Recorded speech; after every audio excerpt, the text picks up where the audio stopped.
Le flash foot du jour. Au Real Madrid, Ancelotti fait le point sur l'indisponibilité de Benzema. Présent en conférence de presse, l'entraîneur madrilène a annoncé que Benzema ne serait pas de la partie en raison d'un coup reçu lors du dernier match. S'il se remet de ce coup, il jouera samedi contre Almeria. Il est trop important pour nous, a déclaré Ancelotti à propos de l'attaquant. Si la demi-finale de la Ligue des Champions était demain, il n'y serait pas non plus, a-t-il ajouté, précisant qu'il ne s'agit pas simplement de faire reposer le joueur français. Benjamin Pavard aimerait tenter l'expérience en Italie. Interrogé sur son avenir par la Gazzetta dello Sport, Pavard en a profité pour en dire plus sur son avenir et ouvrir la voie à une arrivée en Lombardie. Je suis disponible pour évaluer de nouveaux projets intéressants. Giroud me dit toujours que l'Italie est un pays où tu vis le football à 100%. Il m'a parlé de la magie des derbys et de la grande fête des supporters lors du Scudetto. J'aimerais beaucoup jouer avec lui car nous sommes de très bons amis. La Serie A est un championnat très intéressant.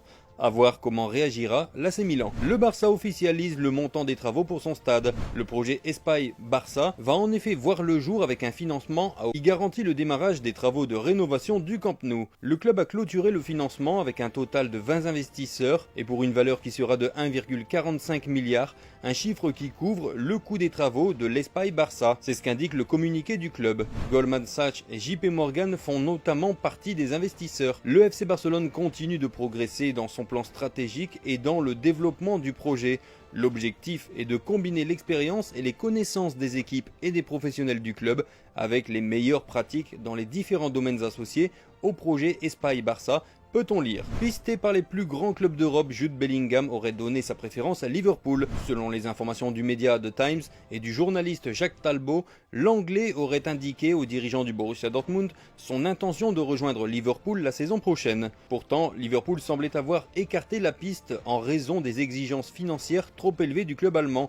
Environ 150 millions d'euros. Un autre facteur qui pourrait aider Liverpool à s'offrir les services de Bellingham est que l'ami et manager de Jürgen Klopp, Slaven Stanic, est en pourparlers pour rejoindre Dortmund. Il travaillerait aux côtés de Sebastian Kehl, l'actuel manager du club, et serait un bel atout dans la manche du club de Liverpool face à la concurrence de City et du Real Madrid. Affaire à suivre. Une piste espagnole pour Nacho Fernandez. En fin de contrat au mois de juin prochain, le défenseur polyvalent aurait reçu une proposition pour prolonger avec le Real Madrid. Pour le moment, le joueur de 33 ans n'aurait pas répondu favorablement. Concernant son avenir, l'international espagnol intéresserait un club de son pays. Selon les informations du média Estadio Deportivo, il serait dans le viseur du Betis Séville. Le club andalou aurait entamé des discussions avec le clan du joueur en lui garantissant un temps de jeu conséquent. Le président de l'Atlético Madrid aimerait retrouver Messi et Ronaldo. En Espagne, leurs noms sont toujours gravés. C'est pourquoi le président de l'Atlético Madrid, Enrique Cerezo, a déclaré dans des propos rapportés par Goal: